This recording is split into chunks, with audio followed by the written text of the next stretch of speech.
How's it going, friends? Reckless Yugi here. Hopefully you guys are having a fantastic day. And in this video, what I'd like to do is do a product review of the Creative Sound Blaster X7 Limited Edition. And there are two things I need to disclose before we get into this review to keep those lanes of communication completely honest between you and I. And the first thing is that I did not pay for this unit. This was sent to me by the fine folks over at Creative to do a review on my channel. So if there's anyone from Creative watching this video, thank you very much. I do greatly appreciate the generosity of this. Now, the reason why I'm saying that is because I want to assure you guys that I'm not going to give a biased opinion on this whatsoever. I basically had this product for a little over a month, and I've been holding on to it for a month, holding off on this review to make sure that my opinions of this are sound and that they're not going to be wishy-washy or a honeymoon review in any way, that everything that I say or everything that I form my own opinions on this product are that of my own, and that they will stay for the rest of the time I use this product. So I definitely want to assure you guys that just because Creative was very generous with me doesn't mean that it's going to sway me to give them a positive review whatsoever. If this product sucks, I'll definitely tell you guys it sucked. But I have to say that it doesn't. I'm very pleased with it. Now, the second thing I want to disclose is that some of you guys may or may not know this, that I served in the United States Navy for 9+ years as a nuclear machinist mate. And what that means is I was in some loud nuclear propulsion systems on board warships for that entire time, and that definitely degraded my hearing a little bit. And that's pertinent to know for this review, since this is an audio device and this is an audio review, so that my hearing isn't as good as other people's hearing, but I was deemed to have normal hearing when I got out of the Navy. I guess before I joined the Navy, I had super hearing, but now I just have normal hearing, so I've been demoted down to a mere mortal, where there are people out there who have golden ears, who have trained ears, that might be able to hear things differently than I'm able to perceive them. So keep that also in mind. So if you want a really awesome detailed review of this from an audiophile, head over to a link in the description below. It's a link to hefty.org, and over there there's a guy who broke this down completely, like further in depth than I can, because he just understands it a lot more than me. But if anyone's interested in just watching a regular review from someone who has normal hearing, then this is the review for you. So anyways, with those two things out of the way, we'll get into it. Now, my plan for this review is just to kind of go over all the kind of connection points and features of the product itself, and then we'll jump over to the desktop to just kind of explain how the software works for this, because this price tag of this unit is very high. This is $500 for this. If you want to get the lesser version, basically the black housing and some limited power options, you could go for the regular X7, which comes at $400. And the difference between the X7 and the X7 Limited Edition isn't significant except for the price.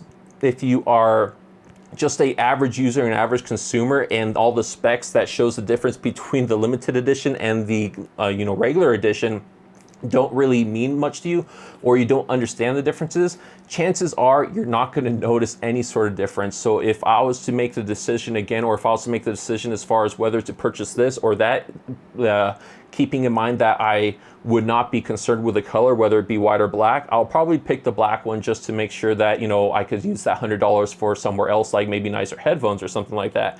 But this unit itself is very nice regardless. And the thing that I used in order to test this compared to my other audio devices were a set of Philips Fidelio X2 headphones. And these are getting some awesome reviews over at hefty.org, as well as anywhere else, especially on Amazon. If you find these, you can see awesome reviews from a lot of people saying that these are just the bee's knees of budget headphones right now, coming at an MSRP of $300. So these have an impedance of 30 ohms, which are lower than a lot of headphones I've used. And I use these because it doesn't take much to drive these. So when comparing this unit to something like an iPhone, the headphones are not going to be the limiting factor, because this has a lot of power output. This can support up to a 600 ohm impedance headphones, and that is just beastly. So this is definitely a premium unit, and I feel that the people that this is marketed towards are those audio enthusiasts slash wannabe, or not wannabe, but like those audiophiles, the people who have the golden ears, who want to really enjoy the audio listening experience from their consoles or PC, as well as be able to game, because this has a lot of features for gamers, and that's one of the reasons why I picked this up, or at least wanted to pick this up for myself. So kind of going around, I guess, the outside of this, as you can tell, it's a triangle shape, which I definitely like. It's interesting, it's new, it's definitely different from the rectangular shape of things that I'm used to. So it definitely has, it's basically like a statement piece. It's definitely there to show you that, you know, this is something audio related that's awesome, and it definitely looks awesome. I have to say that I very much enjoy the look of this sitting on my desk next to my PC. And just on the front here, we have an audio dial here that is free spinning, which is kind of software based. So there isn't any sort of indication as far as whether you're at min or max, and which is something bad that some people don't like, but I actually prefer it because that means I could kind of shove this over on the corner of my desk, and yet I could still use the media controls on my keyboard to control the audio so that it's not limited to this dial specifically. So that is something that I enjoy. And then on the front, we have an on-off Bluetooth button, as well as the Sound Blaster experience, or the SBX controls here. Basically a quick button to press it on or off if you want those audio tweaks to be enabled or disabled. And then in the front here is just a Dolby Digital indicator to show you that Dolby Digital is engaged or not. So pretty simple there. The front here has like a little grill, and that's a built-in speaker, which is something that I definitely did not use, as well as right here there's a 3.5 millimeter jack input for a microphone, and I also did not use that. For all my audio needs or audio speaking needs, I will use my Heil PR40 here, which is a very nice microphone, and this is hooked up to my PC. So I did not use these, but there are other reviews on YouTube that will show you the quality of this, and I was not very impressed, so I didn't even decide to use those. And then on the front, we have a 1/4-inch headphone jack, as well as a 3.5 millimeter headphone jack. And I really like the fact that it includes the 1/4-inch headphone jack, because the 1/4-inch jack feels a lot more solid to me when I'm trying to plug things in, plug things out. It doesn't feel as weak as a 3.5 millimeter jack, because when I use the 3.5 millimeter jack, I always kind of have that subconscious feeling that it's going to break or wear out easier, whereas the 1/4-inch jack just makes me feel more secure. And as we kind of flip it around, we see that it has the NFC control, so this could connect to your wireless phone or tablet wirelessly through the NFC chip on board.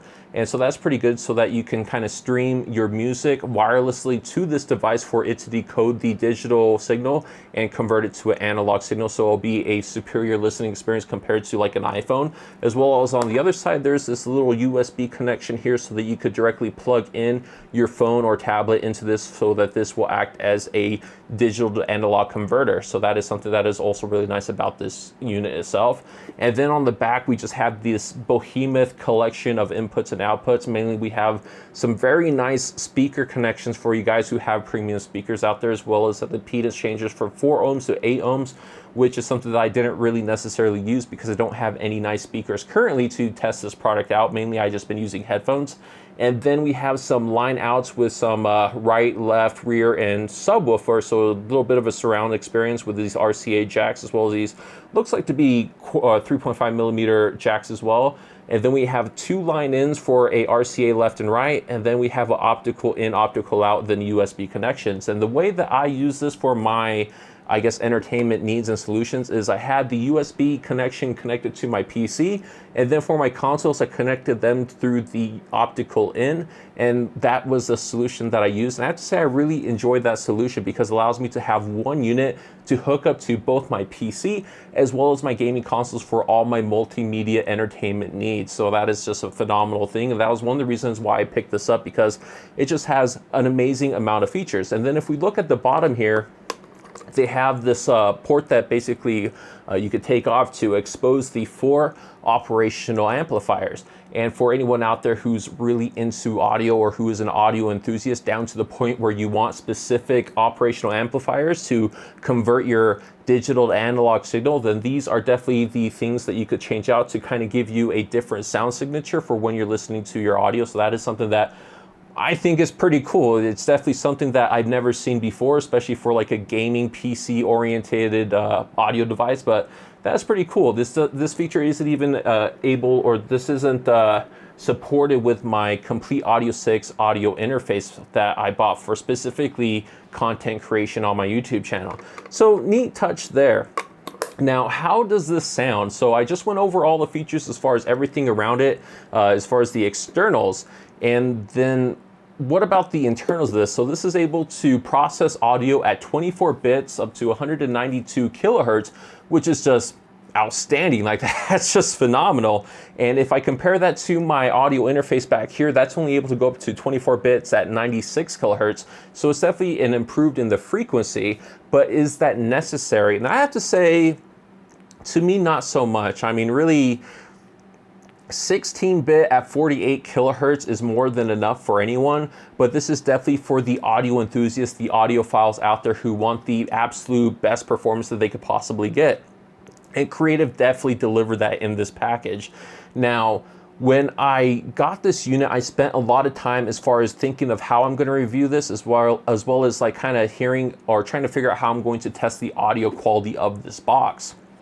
And so the way I determined that I was going to do it is basically I used my iPad to connect through the USB port and basically used my headphones, the Fidelio X2s, and connected it through the front of this to hear how this is able to convert that digital signal to an audio signal, and then compare the same song that was playing through my iTunes, which isn't the best solution, but it was a solution I used for this specific test, and connected that to my headphone output of my iPhone and iPad. And I could tell that the difference between this doing the digital to analog converting was superior to that of the phone, which it should be, especially for the size of this. This is able to convert a better signal and a better listening experience, but it wasn't by that much, but it was noticeable to me with my normal hearing ears. And I compare this also along with the headphone output of my MacBook Pro. And the MacBook Pro I felt was degraded from the iPad's audio output, and this definitely sounded a good amount superior to that, where I did notice it even more. But I also did a different test where I compared the audio output of this compared to my onboard motherboard's output, which is a X99 Deluxe, which has quality audio features built into the motherboard. It's a very premium motherboard, coming in at $420-ish when I first bought it. So it is definitely no slouch of a motherboard. I compared it also with my Complete Audio 6 audio interface, as well as my Native Instruments Tractor Audio 2. And I couldn't hear a difference between any of those. And I basically used some high definition files that I downloaded from hdtracks.com.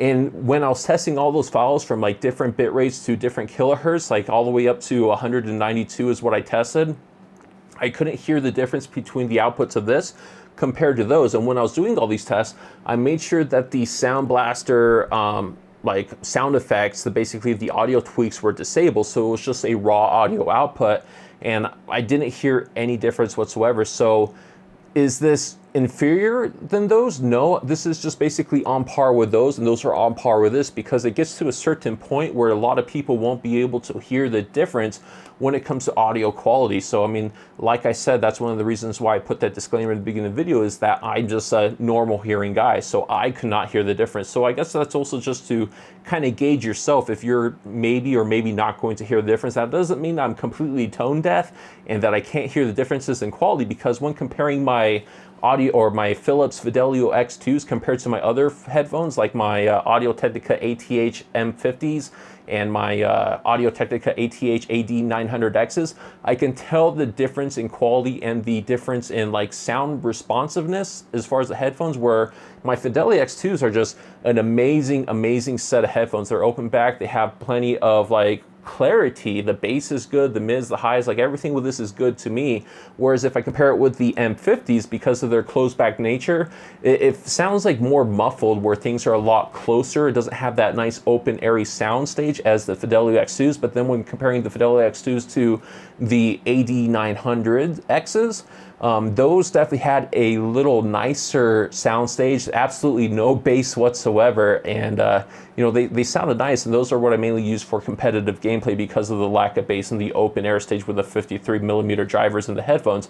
So I can hear differences in different qualities as far as like, you know, headphones, but as far as this product, I couldn't. So I mean, that's why I went through this whole long spiel as far as headphones, just to kind of explain to you the depth of my hearing, so that when I say I can't hear the difference between this and the other audio solutions, like I really couldn't. And so I feel that there isn't that significance of a difference. But some people might differ, and for those of you out there, you definitely will probably be more interested in the Head-Fi review that I linked in the description below, as far as from an actual Head-Fi who can break down everything to do with audio more so than I can.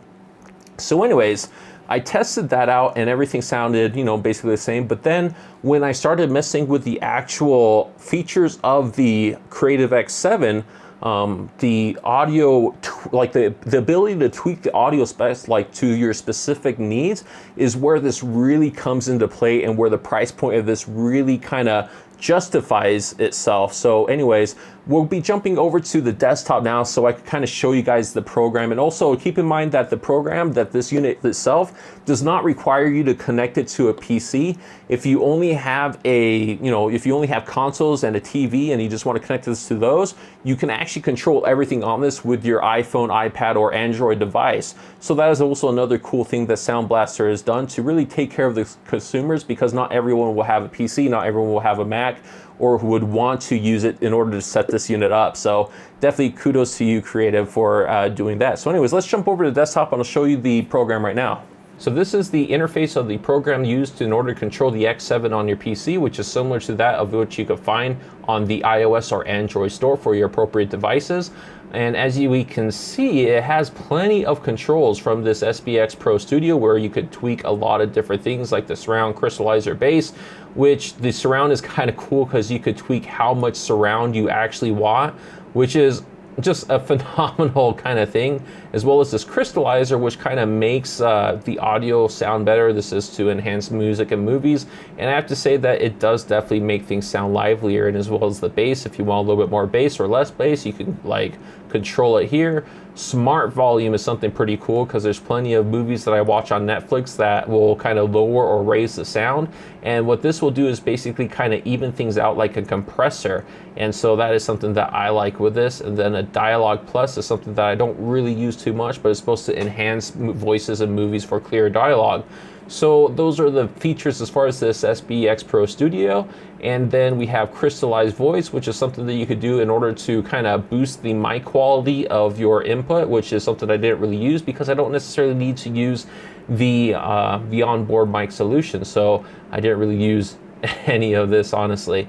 And then we go to Scout Mode. Scout Mode is pretty cool for any of the hardcore FPS fan base, where it'll definitely let you hear the enemies from further away, according to the description here. And I have to say, it does tweak the audio to sound pretty good. And when you click this, it basically disables the SBX Pro Studio. So that's something to keep in mind, that this will only be used when you are actually playing a first-person shooter.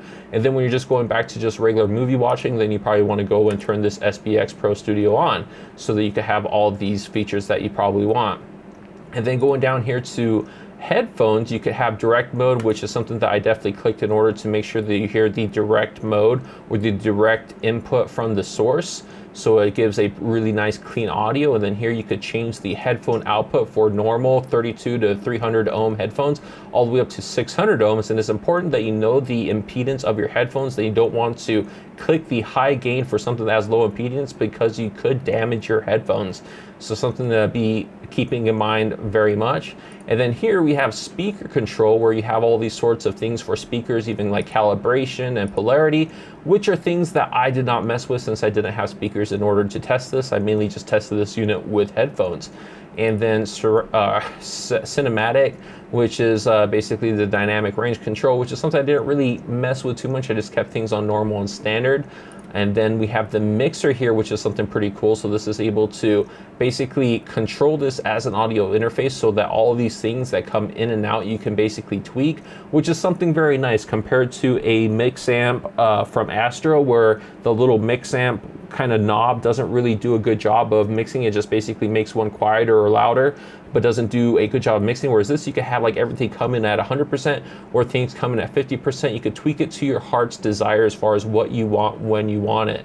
And then the equalizer, this is something that is really cool, where you can really kind of, I guess, tune what frequencies you want to hear. So if you want to dial in frequencies specifically for your favorite first-person shooter, you can, and then you could kind of mute all the other sounds, so that you could try to really hone in on footsteps, which is a really cool tool. And I think that this is pretty cool. This is another reason why I really love this product.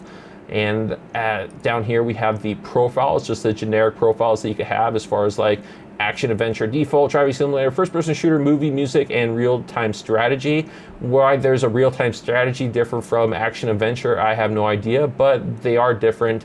And you can even set up your own custom profiles for things that you specifically set. So if you want to have a custom profile for a specific game, you can with this. And so that is just, you know, another phenomenal thing, another feature that I really like when it comes to the Creative X7. So those are basically all the pros and the features that I really liked with the Creative X7. And there's some things that I wish they would have added, or mainly one thing, and that's some balanced 1/4 inch line inputs for left and right channels. So I can use it as more of an audio interface with my Mackie mixer back there to basically replace my Native Instruments Complete Audio 6 as my audio interface, and so that this would be the only unit on my desk, because I really love everything about the Creative X7. There isn't something that I didn't like that it was able to do, but I mainly felt it was a little bit lacking as an all-in-one desktop solution, but that's not necessarily what they created it for. It wasn't really necessarily for content creators for YouTube.